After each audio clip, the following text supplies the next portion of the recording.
Saadet toetab Lamberts Eesti. Kõrgkvaliteetsete vitamiinide, mineraalainete ja toidulisandite esindaja Baltikumis. Leia enda parim tervisetoetaja e-poest lambertseesti.ee või küsi julgelt abi meie spetsialistidelt. Lambertsi toodetega tutvu lähemalt lambertseesti.ee. Tere kõigile, kes te kuulate Pere ja Kodu podcasti. Hea kuulaja, kuidas sul enesetunne on? Kas sügistalvine aeg on olemise juba pisut tuhmimaks muutnud? Et nagu ei jaksa enam hästi või nii. Kui jah, siis just sellest, kuidas enda ja üldse kogu pere tervist praegusel ajal turgutada, tänases saates räägimegi. Stuudios on proviisori kutsega Moonika Timberg-Lambertsist. Tere, Moonika! Tere, tere! Ja Moonikaga räägime erinevatest vitamiinidest. Sellest, miks nad meile vajalikud on, millal mida kasutada ja kuidas nad meie organismile head teevad. Moonika, kas sinul on tänased vitamiinid juba võetud? Ja peab tunnistama, et on võetud peale hommikusööki ilusti, nii et on olemas. On olemas, aga nüüd ma kohe küsin uudishimust edasi, et mida sa võtad? Võib-olla kõige natuke selliseid tavalisemaid vitamiine, mineraalaineid, mis just nagu sügisel seda organismi sellist kaitsevõimet ja vastupanu natukene siis aitavad tugevdada. Kuna meil on selline haiguste ja viiruste periood, siis paratamatult see organism tahab natuke sellist lisaturgutust. Nii et selline C-vitamiin, D-vitamiin ja võib-olla tsink on sellised põhilised, millele mina praegu rõhku panen. Ja millisel juhul just neid vitamiine vaja on, sellest me saate jooksul kindlasti ka räägime. Aga kohe alguses võib-olla hoopis arutame, et missugused need mõisted on, millest tasuks aru saada, et kas vitamiinid ja toidulisandid on nagu üks ja see sama või siis on vitamiinid üks osa toidulisanditest, et mismoodi me nagu seda kategoriseerima peame? Ja, nad on justkui nagu sarnased, aga päris ühtne see mõiste ikkagi ei ole. Et võib-olla ma alustan sellisest nagu laiemast tähendusest, et laiemas tähenduses siis toidulisand kui selline on tegelikult siis kindel ka siis preparaat või nii-öelda ongi selline lisand, mis on mõeldud meie igapäeva toidu siis täiendamiseks. Ehk siis see toidulisand on kindla toitaine kontsentreeritud allikas ja täpselt see kontsentreeritud allikas või siis see toitaine, siin tuleb nüüd mängu see vitamiin, mineraalaine, näiteks oomega-3 rasvhappe, et nüüd vitamiinidest rääkides, et siis vitamiin ongi tegelikult biomolekul laiemas tähenduses ka toitaine, mida tegelikult meie organism vajab siis küll mikrokogustes, ehk siis mikrogrammides, milligrammides, aga ta on eluks äärmiselt vajalik just igapäeva, ütleme selliste eluliste funktsioonide toimimiseks on meil vaja teatud siis vitamiinide koguseid, et kõik need elutähtsad funktsioonid meie organismis toimiksid ja need on tõesti hädavajalikud, mis tähendabki, et me peame need kätte saama siis oma toidust kindlasti. Eks me ju hakkame enda vitamiini vajaduse pärast muretsema, eestlane ikka muretseb, juba väga varakult, et näiteks beebid saavad oma selle kõige esimese K-vitamiini doosi kätte juba sünnitusmajas. Aga kuidas siis selle vitamiini vajadusega edasi läheb, et kui me räägimegi nüüd päris väikestest lastest, et kas neile piisab ainult emapiimast või siis on soovituslik ka beebidele mingil määral mingisuguseid vitamiine juurde anda? Üldiselt on niimoodi, et kui nüüd päris imiku east ja vastsündinust pihta hakata, et siis tegelikult kui ema organism on terve, siis loomulikult see kõhus juba ja vastsündinu, et saab kõik, peaks saama siis nii-öelda emalt kätte. Küll aga on niimoodi, et kui beebi siia ilma ikkagi sünnib, siis tegelikult väga kiiresti ta ei pruugi nüüd kõike emapiimast ikkagi kätte saada ja ma saan siia väga nagu hea näite tuua just näiteks D-vitamiini näol, kus tegelikult kohe peale sündimist ikkagi see D-vitamiini tase, mis muidu võib-olla ema üsas on seal püsinud stabiilsena, hakkab tegelikult kiiresti langema. Ja D-vitamiin on nüüd ikkagi meie organismile üks äärmiselt vajalik vitamiin, mis elutähtsate funktsioonide eest vastutab ja selle tõttu on ka tehtud ikkagi nii riiklikud kui ka siis Tervise Arengu Instituudi poolt soovitused, et kuskil teisest elunädalast tegelikult beebile tuleks juba lisa juurde anda siis toidulisandi näol ikkagi D-vitamiini. Ja selleks annuseks oleks siis 10 mikrogrammi. Ja ütleme, sellised suunitlused soovitavad ikkagi kuni 6. eluaastani siis kindlasti seda teha ja eriti on see oluline just meie laiuskraadile tegelikult, et meil see päikesekiirgus ikkagi on piisavalt vähene, et meie organismis seda iseeneslikku D-vitamiini sünteesi ei toimu piisavalt. Ja see ongi see põhjus.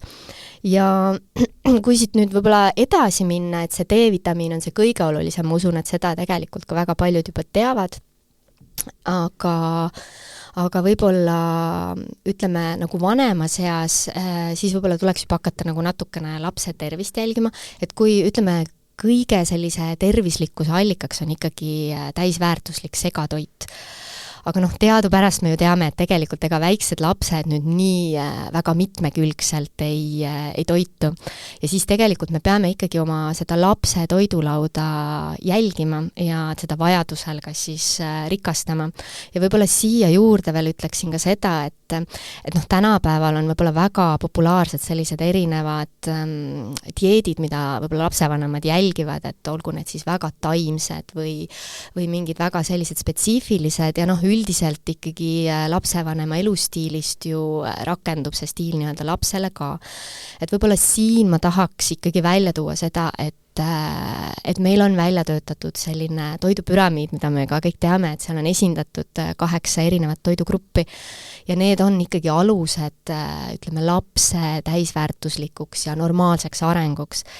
Et võib-olla lihtsalt panna nagu südamele, et kui ise nagu just lapsevanemad tahavad järgida sellist väga ranget elustiili või toitumistiili, et siis ikkagi lapse puhul proovida ikkagi tagada talle see täisväärtuslik toit, mis sisaldab nii taimset osa kui loomset osa, et see on selle normaalse arengu üks kõige olulisemaid tagamaid. Ja muidugi, kui ikkagi see elustiil läheb nii lahku, et lapsele ei saa ka võimaldada sellist väga mitmekülgset toitumist ja tahetakse näiteks väga taimset toitumist järgida, et siis juba tulekski spetsialistiga nagu rääkida, sest et siis tuleb B12 menüüsse. Jaa, täpselt, see on üks põhiline B12, aga siis ongi see, et siis kas siis arstiga rääkida, et kui on see väga taimne menüü, et millised on need vitamiinid tegelikult, mis ta tuleb lisatarvitada ja seal on kindlasti teatud vitamiinid, mida siis lapsele tuleb anda, et see normaalne areng ikkagi jätkuks ja kuskilt midagi puudu ei jääks. No aga ütleme, kui tegemist on sellise keskmise perega, kes toitub keskmiselt sõltuvalt sellest, missugused on nende traditsioonid või majanduslikud võimalused ja nad elavad meie kliimas ja parasjagu on selline niiske pooltalvine aeg, siis millistest vitamiinidest kõige rohkem kipub nagu puudu olema peredel üldse ja lastel nagu eriti? No siin on nagu raske öelda, et selles suhtes oletame, et nad ei ole veel reisil käinud. Nad ei ole reisil käinud. No nagu ma enne ikkagi mainisin, et mul endal ka väga südamelähedane on see D-vitamiini teema, et see on nii täiskasvanutel kui lastel ja see geograafiline asend meil lihtsalt ei luba sellel organismil nii palju seda vajalikku kogust sünteesida.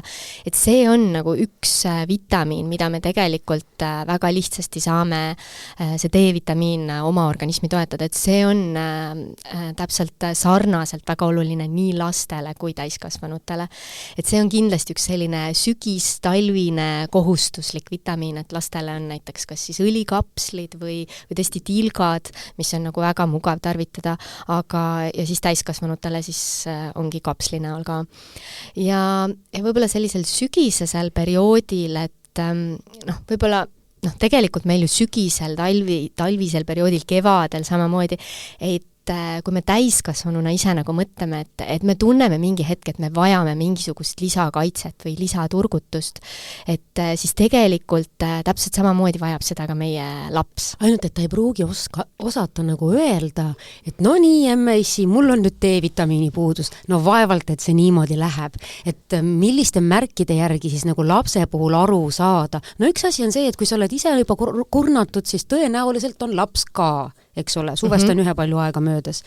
Aga ikkagi, et kuidas on, et kas ta muutub kuidagi loiumaks, läheb näost valgeks, ma ei tea, on tujutu või mis need märgid on? Jaa, võib-olla sellised kõige lihtsamini tegelikult aimatavad ongi see, et kui laps käib lasteaias, koolis, et võib-olla tekib selline nagu võib-olla liigne ärevus tekib, võib-olla rohkem on tujutuse tunne, et koolilastel võib tekkida just sellist keskendumisvõime langust, et kuidagi ei jää nagu koolitükid enam meelde.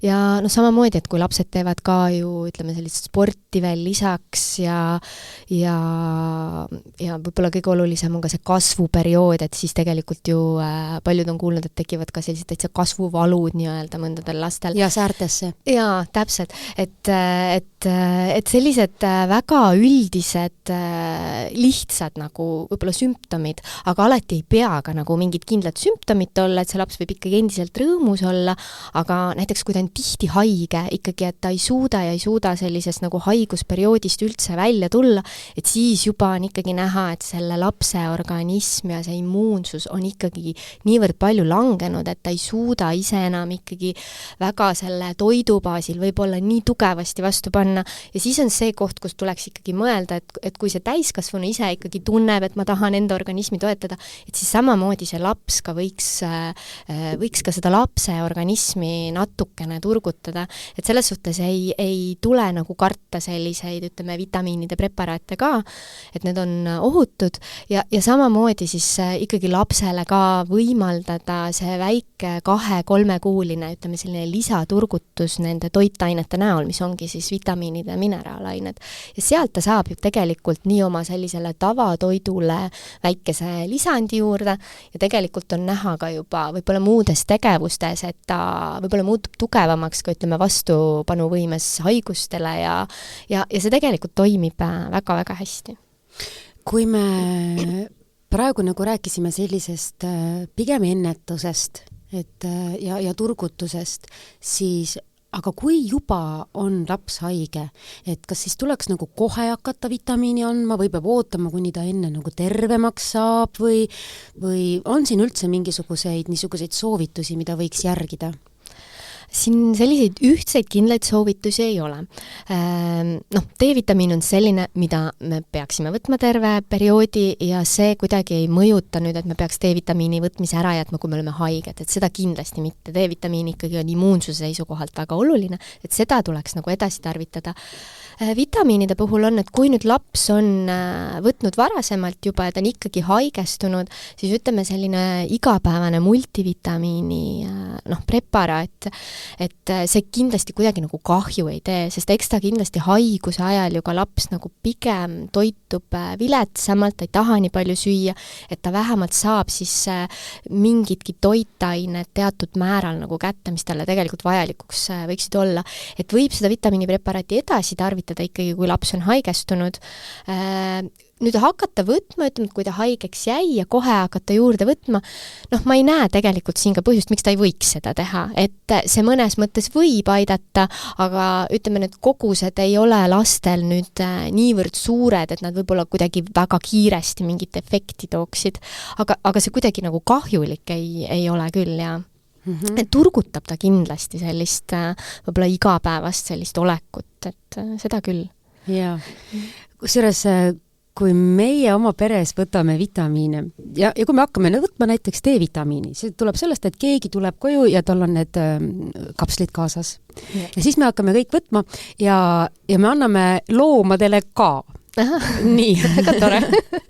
Ja seda tulemust ma näen kõige enne loomade pealt, sest et neil hakkab karv läikima. Ja nad lähevad kuidagi selliseks nagu kuidagi niisuguseks kohevaks ja uhkeks ja ilusaks ja et loomadele ma annan niimoodi, et ma teen kapsli katki ja selle õli panen nende toidu peale. No ise muidugi koos kapsliga, aga jah, kummaline on see, et nagu niisuguste väikeste olendite pealt tuleb see tulemus nagu rutem välja. Jaa, see võib täitsa nii olla, et ka loomadel on tegelikult täitsa oma toidulisandid nii-öelda vitamiinid ja need olemas, nii et see ei ole üldse võõras asi. Aga et endal hakkaksid juuksed läikima, selleks läheb natuke kauem aega. Aga kui ma juba siin seda vitamiini ja toidu kooslust esile tõin, siis kas selle kohta on mingisugused üldteada reeglid, et kuidas neid vitamiine võtta? Kas sa võtad enne söömist, söömise ajal, pärast söömist, kuidas see nagu, mis seda organismi kõige rohkem rõõmustab? No ütleme selline üldtuntud võib-olla tava või kui nüüd etiketile ei ole kuidagi teistmoodi kirjutatud, et tegelikult kõige mõistlikum on alati võtta vitamiinipreparaati ikkagi peale söömist või siis koos toiduga. Miks see nii on sellepärast, et tegelikult söömisega meil nii-öelda seedensüümid aktiveeruvad, seedeprotsess läheb nii-öelda käima ja tegelikult samamoodi ka vitamiinid, mineraalained imenduvad oluliselt paremini, sest et seedensüümid aitavad nende imendumisele täpselt samamoodi kaasa. Ja pigem alati just toiduga koos on siis nende toime pigem nagu parem ja see imendumine, jõudmine organismi on ka oluliselt parem. Ja tavaliselt laste puhul on siis, üldjuhul on need vitamiinid kas siis kuidagi näritavad või siis imemiseks mõeldud, et neid on nagu mugav võtta, et alati ei pea seda vett juurde võtma, aga täiskasvanu puhul siis et näiteks veega alla neelata, et peale söömist. Lastel kohviprobleemi ei ole, eks ole, nemad vist arvatavasti kohvi veel ei joo, väiksemad lapsed, et pigem ja mitte ka nagu kohviga, sellepärast et kohvis siis just olev see kofeiin teatud määral võib siis pärssida, takistada mõndade vitamiinide imendumist organismi. No ma nüüd praegu hakkasin mõtlema, et kindlasti on meie kuulajate hulgas siiski päris palju kohvijoojaid. Kuidas siis nemad peaksid tegema? Sest et paljudega on ju nii, et sa ei saa enne silmi lahtigi, ei saa õieti voodist väljagi, kui ei ole seda kohvitassi käeulatusse saanud, mis on ka ohumärk muidugi, aga kui ta juba tahab hommikul selle kohvi kätte saada, siis milline see vahe võiks olla kohvitassi ja siis selle vitamiinidoosi vahel? No seal võiks, hea oleks, kui need nüüd saaks eraldi hoida, aga ma arvan selline pool tundi, tund aega, et kui me suudame juba selle vahe jätta, siis ma usun, et see on piisav ja saavad mõlemad nii-öelda jõuda organismi nii-öelda oma õigel ajal, et siin päris sellist, ütleme, väga kindlat vahemikku ei saa öelda, aga tavaliselt ütleme, kui me nüüd ravimitest ja muudest preparaatist räägime, et kes võtavad juurde, et siis seal on nüüd küll nagu kindel see, et pigem alati vitamiinid võtta eraldi ravimitest ja seal võiks selline aeg olla selline 2-tunnine paus, 3-tunnine paus, aga võib-olla kohvi puhul ei pea see paus nii suur olema, et selline pool tundi, tund on täitsa sobiv. No nüüd üks spetsiifiline asi ka. Olgu pealegi, ma tunnen, et ma nagu hästi enam ei jaksa. Ja kindlasti on seal mingisuguseid nüansse, et kust ma siis täpsemalt ei jaksa, kas ma ei jaksa füüsiliselt või ma ei jaksa mõelda või mis iganes. Igatahes ma lähen apteeki ja ütlen, et nüüd on raske olla, mul oleks vaja vitamiine. Kuidas siis see otsus teha, et millised vitamiinid mulle vajalikud on? Kas ma saan sellega ise hakkama? Kas ma pean minema perearsti juurde? Kas ma pean mõtlema, millised on mu sümptomid ja hullumoodi guugeldama? Või siis võtan see proviisorilt see mitu minutit, oletame, et järjekorda ei ole, on ju? No mida teha? No tegelikult siin ju täitsa mitu valikuvarianti tuli siit välja, aga apteek on kindlasti üks selline koht, et kui inimene ise pigem ei taha seda sellist nagu lisatööd uurimisega juurde teha, et siis apteek on turvaline koht, kus ikkagi spetsialisti käest minna nõu küsima ja see õige vitamiinipreparaat endale leida. Teine variant on see, et meil on ju internetiavarustes ka väga palju erinevaid e-poode, kust me saame ka kõike tellida, on ju, seal hulgas oletame, et ma tulen sinna Lambertsi e-poe leheküljele. Nii, seal on suurepärane valik, kõik sugu vitamiine. Hästi suur valik on tõesti. Kuidas ma tean, mida mul hetkel tarvis on? Ja meile ongi tegelikult väga oluline see, et inimene teeks selle teadliku valiku, et ta tegelikult võtab eesmärgipäraselt ja et ta saab selle õige toote ja ta saab aru, et kas ja mida tal üldse vaja on. Et meil on tegelikult ka kodulehel väga tore selline leht, kus on küsi apteekrilt ja mina ise olen ka proviisor ja ma väga palju siis ka meie kliente nõustan, et kellel on siis kas tervisemure või siis mis iganes, ei pea üldse olema see tervisemure. Kuni selleni välja, et naabri kohe raugub. Jaa, tegelikult on väga erinevad, mõned on väga spetsiifiliselt toonud ära isegi lausa, mis ravimeid võtavad, mis seisundis nad on, et väga-väga keerulised sellised nii-öelda juhtumid, aga väga tihti küsitakse ka, et ma olen lihtsalt väsinud, et mis ma võtma pean. Et noh, tegelikult ongi, see on vist põhiline küsimus. Et mis ma võtan, et ma olen sügisel nii väsinud, et kuidas nüüd edasi. Ja siis sealt me hakkamegi nagu tegelikult edasi minema ja vaatame siis, et kas ta teeb sporti, kui vana ta on, mis võib-olla harjumused tal on ja sealt juba koorub välja, et mis me talle soovitada saame, et täpselt, kas see võiks olla vitamiinikompleks, kas see võiks olla ainult B-vitamiinide põhine, võiks see olla multiprofiil, et see nõustamine tegelikult on väga oluline. Aga ja noh, seda me tegelikult pakume ka inimestele, et kui pigem ise ei tea ja noh, ei ole mõtet alati ka seal väga nüüd doktor Google'i käest ka võib-olla alati küsida, et kas sealt tuleb võib-olla väga palju sellist infot välja, mis ei ole tegelikult üldse vajalik. Et siis tuleb, noh, mida võib-olla lapsevanem või üldse inimene endale nagu ära teha saab, et kui ta on ise võtnud otsuse vastu, et ma nüüd tahan ühte korralikku toidulisandit, siis natukene selle ettevõtte kohta ta saab ikkagi seda eeltööd teha ja seal on mõned punktid, millest saab lähtuda, et võiks vaadata ikkagi natuke, mis ettevõttega on tegemist, mis brändiga on tegemist.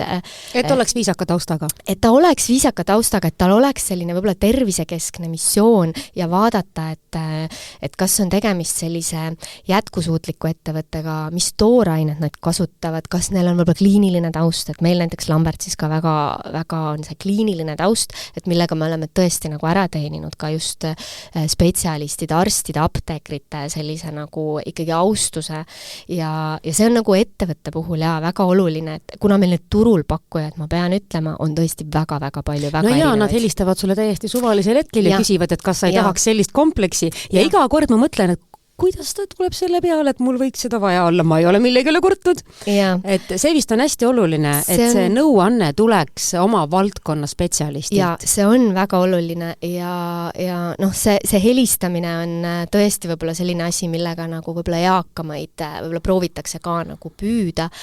Aga pigem on see, et noh, vanemad inimesed võib-olla jah, seda internetti ja seda ei kasuta. Aga neil on kindlasti sugulased, lapsed. Kas sugulased, lapsed küsida, et palun ikkagi, et mitte teha sellist väga uisapäisa otsust, et lihtsalt see toidulisand, ma nüüd ei ütle võib-olla kohe, et ta nüüd on hästi ohtlik, et ta ei pruugi ohtlik olla, aga ta lihtsalt ei avalda mitte mingisugust toimet. Või on inimesel vaja midagi muud. Jah, või tal on midagi muud vaja, et lihtsalt midagi millegi pärast, nagu et noh, ma nüüd midagi võtan siin kuu aega, et see ei ole eesmärgipärane, see ei anna absoluutselt soovitud tulemusi ja sellel ei ole ka absoluutselt mõtet. Kas need nõuanded on tasulised või tasuta? No Lambertsis me täiesti tasuta, et ei ole tasuline, apteegis samamoodi ei ole tasuline, et kui sellised võimalused on, siis kindlasti tuleks neid kasutada ja meil on tegelikult väga huvitav kodulehel selline asi ka nagu toidulisandi teejuht. Et kuna Lambertsil on ligi 200 erinevat toodet ja noh, sealt tõesti võib-olla leida vahepeal ajab natuke hulluks, et siis see toidulisandi teejuht on meil täitsa tehtud selline, mis on niisugune 2-3 küsimust ja ta suunab sind nagu täpsemate valikvastuste läbi jõuad õige asjani. Ja see on hästi lihtne ja see on selline 2-3 minutit, et ta on kiire ka ja ütleme, niisugune 3-4 küsimust on maksimaalselt, mis suunavad su nagu sinna õigesse kategooriasse õige toote peale. Ja siis sa saad juba teha nagu lihtsama valiku, kui sul on nagu võib-olla 6 või 3 toote vahel valida ja siis sa saad alati veel ka juurde küsida. Kuidas see inimestele meeldib? See tundub mulle küll väga põnev. Jaa, see on hästi põnev, see on meil veel tegelikult täiendamisel, et sinna neid, ütleme, neid terviseteemasid, mida me tahaks nagu puudutada, veel tuleb nagu juurde. Nii et seda võib täitsa proovida teha, et see on selline täitsa põnev tool või nii-öelda selline väike asi, mida kasutada. Üpris levinud on see, et kui inimene tunneb, et tal nagu oleks midagi puudu vitamiinide vallast, et ta ei hakkagi võib-olla väga analüüsimata, võtab selle multivitamiinide kombo. Millisel juhul on see õige valik ja millisel juhul pigem mitte? Kui ei ole nüüd, ütleme, testitud kindlaid vitamiine tegelikult organismis ja ei ole ka otseselt mingisuguseid kaebusi, siis tegelikult multivitamiini selline kompleksi valik on väga turvaline, on väga ohutu ja selles suhtes väga õige. Sest et nendes on siis sees täpselt igapäevaseks selliseks elutegevuseks vajalikud toitained, täpselt vitamiinid, mineraalained ja mõnes kompleksis on veel juurde lisatud ka selline antioksüdantne osa. Ja tegelikult see multivitamiin on kõige ohutum, on kõige lihtsam ja seal on päevased kogused sees ja sellepärast seda nagu võib-olla on inimesele kõige lihtsam kasutada. Lihtsalt see nüüd tuleb mingi köha väike ei ole. No mul on ka võib-olla mingisugust vitamiini vaja, mul tahab jah mingi väike köha tulla hetkel, aga ma usun, et kui me oleme selle tänase vestluse lõpetanud, siis mul on juba üpris hea arusaam sellest, missugust vitamiini mul tarvis on, et see sügistalvine köha mind ei hakkaks kimbutama. Aga no näed, tuli ikka köha ära.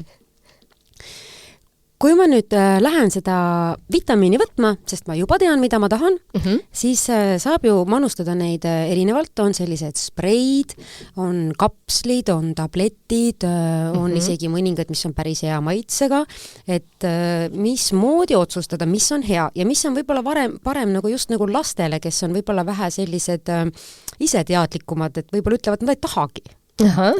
Jaa, võib-olla küll, just võib-olla natuke vanemate laste seas, ei tea, tegelikult väiksemate puhul ka. Jaa, tõesti, need vorme on erinevad, on spreid, kapslid, tilgad, mõnes mõttes siin on nagu nüüd natuke ka selline valiku küsimus, et kui spreidest natukene rääkida, et spreide puhul on tegemist siis hästi kiiretoimelise imendumisega, me laseme selle sprei vurtsu nii-öelda suhu, kus ta siis läbi limaskesta, suu limaskesta siis imendub koheselt vereringesse. Iseenesest väga mugav kasutada, aga spreide puhul jah, võib-olla väikelastele, aga siin võib-olla sellised asjad tulevad, et ma ei tea, kas see sprei on piisavalt nagu hea maitsega, et mis järelmaitse ta pärast jätab, et kas ta lapsele ikkagi piisavalt meeldib, siis kindlasti tuleks selliseid vorme hoida ka laste käeulatusest väljas, et ka tegelikult vitamiinidega liigselt üle doseerides, et ka see ei ole meie organismile väga hea. Et nad ei muutuks kommiks. Täpselt, ja see kommiteema on see teine teema, mis muidugi me tahame selle vitamiini teha apetiitseks lapse jaoks, et meil on ju igasuguseid neid kummikomme ja kõike selliseid, et jah, see on kõik tore, aga siis jällegi lapse juurest need eemal hoida, et ta ise neid kuidagi tarbida ei saa, et ta seda spreid liigselt ei saa endale pihustada suhu, et ta neid kummikomme, justkui kummikommi vitamiine ei pea kommideks ja tervet purki korraga ära ei söö. Et võib-olla mõnes mõttes siin ma isegi nagu mõtlen, et sellised kapslid ja võib-olla närimistabletid, imemistabletid on võib-olla mõistlikumad, et ka lapsele ikkagi näidata seda, et see ei ole ikkagi komm, vaid et see on ikkagi vitamiin, et me võtame seda selleks, et võib-olla rohkem terved püsida. Et natuke sellist eristust teha, aga siin muidugi tulevad need maitse-eelistused ja mõnele lapsele meeldib närida rohkem, mõnele meeldib imeda, et siin saab ise nagu täiskasvanuga nagu lapsega siis rääkida, et mis talle tegelikult rohkem meeldiks. Kui tegemist on kapslitega või no üldse selle kihiga, mis seal vitamiini ümber on, millest nagu need asjad koosnevad ja kui näiteks inimene on muidu võib-olla väga teadlik, mida ta sööb ja milliseid aineid ta tarbib ja et ta lisaaineid eriti ei soovi, siis on seda võimalik ka kuidagi nagu vitamiinide puhul kontrollida, et see kapsel oleks ka, ütleme, tervist toetav. No siin tulevad mõned ikkagi mängu, mõned ka sellised võib-olla keemilised ühendid, mõned keemilised selles suhtes, et just nagu nimetuse poolest, et võib-olla tavainimesele, kes nagu keemias väga selline sina peal ei ole, et on nagu sellised keerulisemad nimetused. See võib tähendada mingit väga lihtsat asja? See võib tähendada väga lihtsat asja, et võib-olla sellele ei peaks nüüd nii suurt tähelepanu pöörama just nendele võib-olla abiainetele, aga mida ma siin saan öelda on see, et tegelikult kõik need abiained, mida siis kapslite või tablettide puhul kasutatakse lisaks, need on tegelikult nii Euroopa Toiduohutusameti EFSA poolt tegelikult määratletud kindlate juhiste poolt ja samamoodi ka, ütleme, Eesti just Maaeluministeeriumi puhul, kes põllumajandus ja Toiduamet siis tegelikult kontrollib neid, et seal kindlasti midagi nagu ohtlikku ei ole ja siin aastate vältel on teatud selliste lisaainetega välja tuldud, mis on siis eemaldatud teatud aja jooksul, et mis võib-olla pikema aja jooksul kasutamisel pole päris nagu head. Aga mis ma nagu võib-olla ütlen, on see, et seal kapslis ja tableti ümbrises peavad olema need lisaained selleks, et näiteks kaitsta, ütleme kapsli puhul selle sisu, et ta kuidagi näiteks õli puhul, et ta kuidagi ei rääsuks, ei läheks halvaks, et tema, ütleme, sellised terapeutilised omadused, ikkagi head omadused säiliksid ja me saame selle soovitud efektiivse toime. Et tegelikult sellepärast on meil neid lisaaineid vaja ja need on nii äärmiselt tegelikult väikestes kogustes ka, et suures plaanis me ei peaks neid kindlasti kartma, et seal on pandud, ettevõttelt erinevalt muidugi tootjad kasutavad, kes natuke ohutumaid aineid, kes võib-olla mitte nii ohutuid aineid, aga midagi ohtlikku seal ei ole ja need kogused on nii väikesed, et seda kartma ei pea. Võib-olla keegi, kes jällegi soovib, et oleks tegemist võib-olla taimetoidu veganile just määratletud sellise kattega, et ei oleks näiteks loomseid osasid, et võt siis seda saab küll abiainetest vaadata, et kas just see kapseltablett sobib mulle ka, et mulle see loomne tooraine ei istu või näiteks allergiate puhul, et mõningates toidulisandites on see toitaine saadud näiteks koorikloomast või kalast, näiteks oomega-3 rasvhapped, mida me saame kalast, need on ka asendamatud meie organismi jaoks, et mõnel on kalaallergia või ta ei saa kuidagi seda tarbida, et võt siis need sellised allergeenid või sellised on välja toodud ja neid peaks küll etiketil jälgima. Ma olen kuulnud vestlustes sellist fraasi, et kindlasti on mul vitamiinipuudus, aga mulle tundub, et nad üldse ei imendu. Kuidas nüüd sellises olukorras käituda, et võib-olla inimesele lihtsalt tundub. Võib-olla mõningad vitamiinid tõesti ei imendu või võib-olla mõningad vitamiinid sellisel kujul, ma ei oska öelda, kapslisse pandud või et kuidagi teistmoodi võttes imenduks nad paremini. Mismoodi sa oskaksid seda teemat nüüd lahti rääkida? Võib-olla see mõiste et ta nüüd ei imendu, ei olegi päris õige, pigem inimene otsib toimet. Ma arvan, et võib-olla kui ta võtab kuu aega ära ühe selle vitamiinipreparaadi, mõtleb, aga mitte midagi ei muutnud, et ma ei tunne mitte midagi, et kõik on täpselt samamoodi. Ja võib-olla see ongi nüüd see, miks siis ka on tekkinud selline natuke müüt arusaam, et mis ma neist ikka võtan, et tegelikult nad ju ei aita. Aga siin tulebki täpselt appi see tarvitamine. Ehk siis kuidas õigesti, mis doosis ja kui pikalt tarvitada. Et vitamiinipreparaadi puhul ka on see, et on väga kindlad toitained ja toidulisandid, mida tuleb lühiajaliselt tarvitada. Võib-olla kõrgemates doosides, väiksemates doosides, kuu aega, võib-olla nädal, 2 ja sa saad oma soovitud toime. Aga ütleme jällegi natuke selline üldtuntum fakt on see, et kui sa juba vitamiini hakkad võtma, alustad selle tarvitamist ja sa soovid ikkagi saada sellest mingisuguse soovitud tulemuse, midagi parandada, midagi paremaks muuta, siis keskmiselt võiks vitamiinipreparaadi kasutamine toimuda kuskil 2-3 kuu vältel, tegelikult võib ka pikemalt tarvitada, aga ütleme alla 2-3 kuu ei ole mõtet, sest et inimese organismid on väga erinevad füsioloogiliselt ja võib-olla tõesti keegi tunneb erinevust juba kuu möödudes, 2 nädala möödudes, aga üldjuhul see toime ikkagi pigem saabub pikaajaliselt ja siis ta jääb meil ka püsima, kui me teda ikkagi toetame 2-3 kuu vältel. Kui me nüüd teeme kokkuvõtte sellest asjast, mida me siin täna oleme lahanud, siis mul on tunne, et meie kliimas elades peab vist ikkagi terve aasta jälgima, kas meil mitte mõnda vitamiinipuudu ei ole. Või saab suvel pausi teha? Ikka suvel võib paus. Suvel on tegelikult alati selline hea periood, kus teha paus ja anda kehale nii-öelda puhkust nendest lisatoitainetest ka. Et pigem ongi võib-olla kõige rohkem teeb muret see sügis-talvine kevadine periood, kus on väsimused, haigused jälle tikuvad ligi, et siis on tegelikult kõige parem periood oma organismi toetada.